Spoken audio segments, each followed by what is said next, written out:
Welcome to another video on this channel.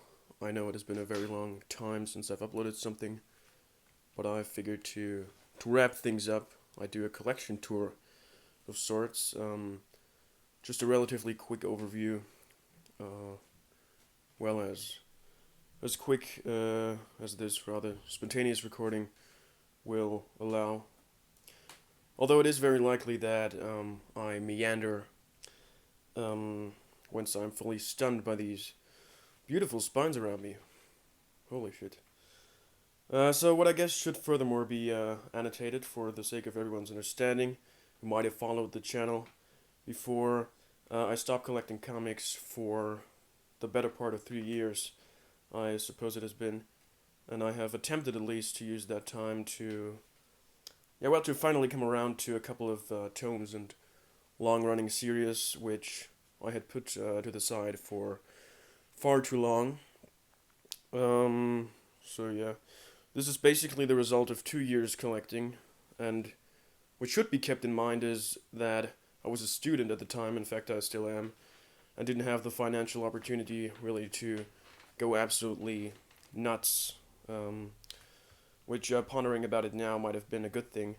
I mean, despite me not wanting to quit comics at this point, it has been brought to my attention slowly and steadily when I was skimming a lot of books that a shift of interest, not only outside of comics but within comics as well, has happened over the years, and there's some particular areas that I'm looking to, to focus, and that permits me, I reckon, to get rid of the residual stuff.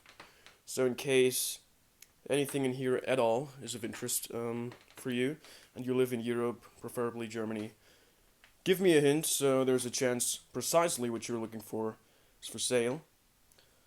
So yeah, it's actually hard to decide where to start, but I guess this is the first shelf that comes to mind, and I hope you won't become the witness of any dust accumulations, to my embarrassment. You know what, let's kick things off down here in the quote-unquote of untidied section, however, containing some of the real cornerstones, of which unfortunately I have only a few, but will love to stock up. So, reinvesting is definitely a thought considered when it comes to the readjustment and arrangement of the library. So there's the Floyd Gottfredson coffee table sized books. I hope you can see this here, which is somewhat of a legacy from my father's childhood and has likewise enriched mine, and I love the quirky art style and stories. It's very distinct in particular, and the panels themselves aren't actually that big or anything. It's more like Sunday pages, and I absolutely enjoy this format. Just like a child, because this is really fit for a child. I mean, look at this. Also has Donald Duck there. So absorbing these adventures and really examining the huge page it's like a Where's Waldo book really, without having to flip constantly. That's quite nice.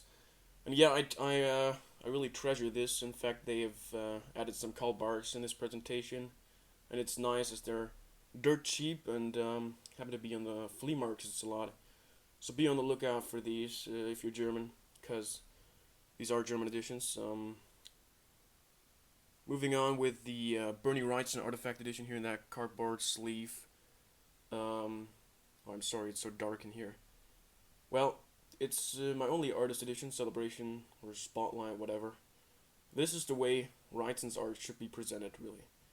When it was solicited and announced eventually, it had already been clear that I'd be choosing this one.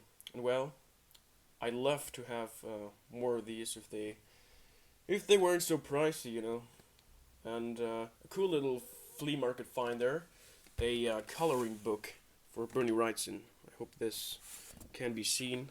Monsters, Color the Creature book.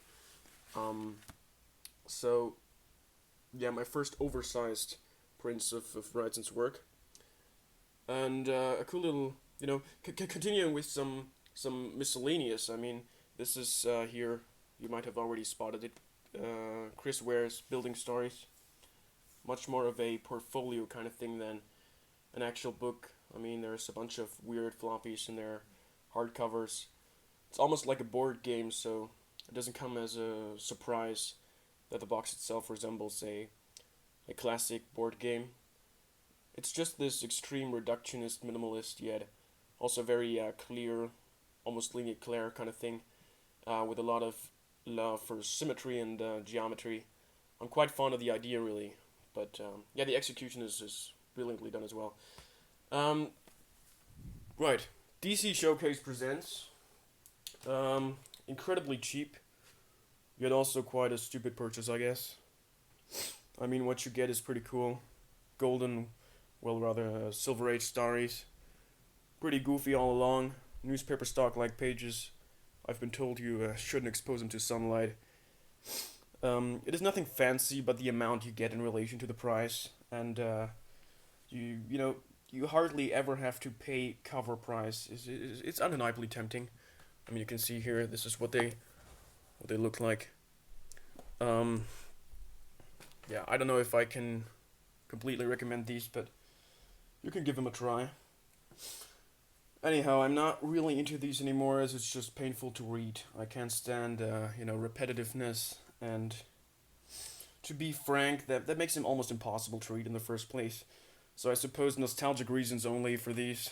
What's funny is that I should have gone for some less obvious titles, maybe, like Jonah Hex or so, which arguably I'd have enjoyed more. But yeah, let's do a little shift so it won't get too monotonous. Alternative press, auteur comics. Um, well, a section that is far not large enough, if you ask me. Um, but I'll be using some of the revenue from the comic sale to get more things on this front. Some things to highlight, perhaps the Library of American Comics there. Um, the anthologies are nice, always a broad selection of different styles. Comics 2000, yeah, an anthology of silent comics, no words spoken. I paid a fortune for that back in the day, probably because I wanted something unique that no one else had, to say the least. And it's interesting. I mean, of course, here some notorious names pop up. There's definitely justified. Dan Klaus, Charles Burns, maybe not so widely acknowledged James Sturm. Okay, moving on. Some local creators featured. Maville has done a good job with Kinderland, capturing life in GDR. Some rather maudlin books, which is not meant to be insulting. Craig Thompson here. There's the great Can't We Talk About Something More Pleasant? Amazing book. And here, by Richard McGuire. Amazing idea about space and time, and just as amazingly executed, really.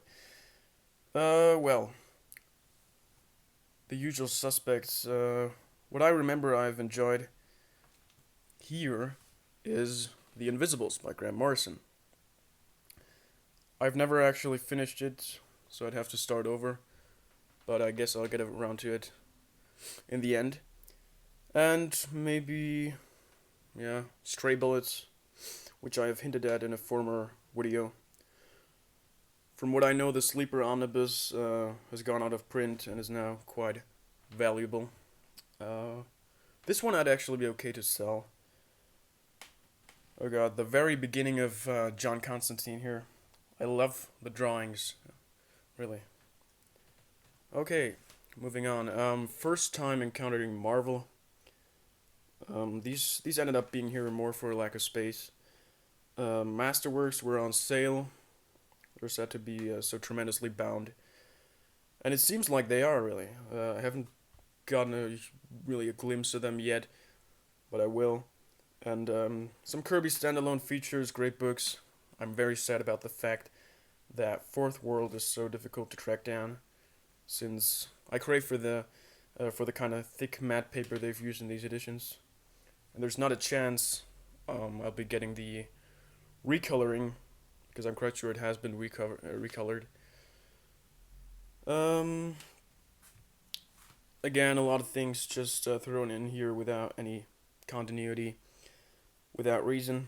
Mind management, at least, yeah, art-wise is recommended. And Chew, I just needed to get that for its crazy premise, but I haven't touched it ever since. Because image is not really something that I'm particularly keen on. And you guessed it, same deal here, pretty much. Maybe this one becomes more interesting. Karl Barks, the father not only of Duckburg but somehow of comics on a broader scale. And he leaves the children audience in awe, yes, but can perfectly, if not better, address adults. So this is only a small part of his entire work. As you can tell, the signature is anything but completed, but I'll get to that. And then just a bunch of single issues of no meaning here as well. And yeah, 2000 AD Prague maybe. Some more weirdly shaped, oversized books down there. Now I promise it'll get more interesting. Creepy and Eerie presents. I'm meaning to get off those sleeves. I much more prefer them without, but this was a bargain, so I've picked them up in one go. I'm not too psyched about the content, admittedly. Yeah, even though there's some promising approaches and, well, as the title says, eerie tales to be discovered. I think it's good for when you're bored, but looking back, I should have gotten the artist compilations, like Bernie Wright's and Steve Ditko, or what's the other one? Richard Corbin. They really portray primarily what I seek. So, more European books, Valentina, Guido Krepak's, downright amazing. I'm continuously flabbergasted. Love and Rockets, heavy metal, a nice book about Rand Holmes, who I still think could have easily gone outside of underground as well. Wrightson's A Look Back was a good find, despite now being obsolete with the Artifact edition, which does give a better overview. Well, Crump the sketchbooks, phenomenal. And of course, Robert Williams, which are for the most part art books and hardly comics anymore, but I just love them, and they're not so easy to get, so yeah. After that, more Vertigo, classic stuff, which I like, Swamp Thing, more Hellblazer, but also a bunch of things, that didn't quite arouse my interest, and if only by their cover, so the reverse meaning by the old saying, never judge a book by its cover, came into play, I seriously doubt, or better, I found out for myself that Vertigo and Image Comics, like the genre indie fictitious, more adult-oriented books, are most of the time not really up my alley, as I seem to stumble upon the same tropes and narrative formulas, and I'm confronted with when like reading superheroes, and that's just nothing I'm super keen on, with all due respect. So there's a lot to be gotten rid of here. Well then, Why the Last Man, 100 Bullets, that's all the classic stuff. Then Sandman, twisted, plot heavy, complex in its narration, but not quite so metaphysical. Still, it is a very nice alternation of what's usually found with DC, and I enjoyed the journey thus far. More Krepax, of course. Some of the aforementioned, I'm sorry. I'm still kind of mispronouncing things sometimes. It's more genre indie, which doesn't always resonate with me. Especially things like Black Signs, which I have spoken about in the past. Okay, let's pan all the way over here. My only editions of EC Comics. It's sad, I'm well aware. These are black and white, and yet I'm looking to change that. Al Williamson, Graham Ingalls, Frank Frazetta, Wally Wood. They shall get a worthy presentation. I mean, there's more rights in here, and my never-ending Corbin section. In a lot of different languages, actually, the books. Hellboy, mind-blowing format, and some more Dark Horse library. European books, Herman, Yogota, and this is a long-running series, Bernard Prince. The few Tintin books I've left, Valerian, or Valérian et Laureline, Don Lawrence, Trigon, and here we go, Corto Maltese, all unquestionably recommendable. Storm is much more here for its art than for its fairly ridiculous stories sometimes. But yeah, Big Down Sin City. To this day, I admire some of what Miller has put forth, especially Dark Knight Returns, and The Spirit here, Will Eisner, with a beautiful coloring in these German editions, a favorite of mine, which I always like to return to. Some more Italian stuff, just like here, Dylan Dog, it's a bunch of fumetti. Indeed, I have a lot of, what's it called, Diabolic volumes over there, which I cannot even read, but I still love them either way. Alan Moore, still missing Promethea Volume 1, the Absolute Edition, and presumably always will. That's just how it is. Lost Girls, V for Vendetta, and maybe that's notable, the Watchmen Graffiti slipcase, which is exactly the way the series should be read in my book. And here just some Batman and some more miscellaneous. Let's go over here with some Marvel omnibuses. Some will have to go, but overall I don't regret buying them. It was especially important for me to have the Fantastic Four Silver Age covered in its entirety. And I think as far as the Lee Kirby collaboration goes, there's only a handful of issues missing which have been, from what I know, have been featured in a single Masterworks edition, so that one needs to be traced down at some point. A downright catastrophe of a shelf after here, so some beautiful omnibuses. But this year, what follows next, be aware, is a catastrophe. Well, this one needs to be sorted at some point, but I don't have any motivation in that regard. But hey, nothing too interesting here except maybe some Ranzarox and Serpieri Durango, perhaps. And then here, more DC books, Golden Age omnibuses, which I gave up collecting almost as soon as my obsession started. Over there at Transmetropolitan. It's one wicked ride, yet also nothing I'm by any means crazy for.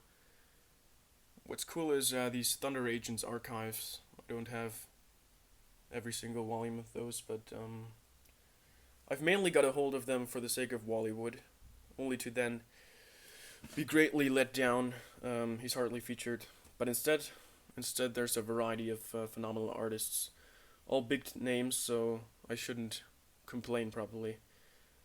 Yeah, here's just some more Barks, Asterix, the classic European stuff, which is also child friendly. Lucky Luke. And now we have reached the heart of this collection. Okay, I've turned on the light, so I hope now everything is visible. This has them all. I got some Loisel, Philippe Drouillet, Casa, Jean-Claude Gare, and Mobius, of course. Well, Jacques Tardy doesn't really fit, but either way. Well, Epic Illustrated Magazine here, and the original Metal Hurlant, as well as its continuation, and Pilote. That's just all the, compilations, sort of. And, well, these brilliant artists here all deserve their respective feature. But in the meantime, I just can recommend the channels that I've put on my page. So, like, Earl Grey, they've all done their duty in spotlighting a lot of books, which are beautiful. So,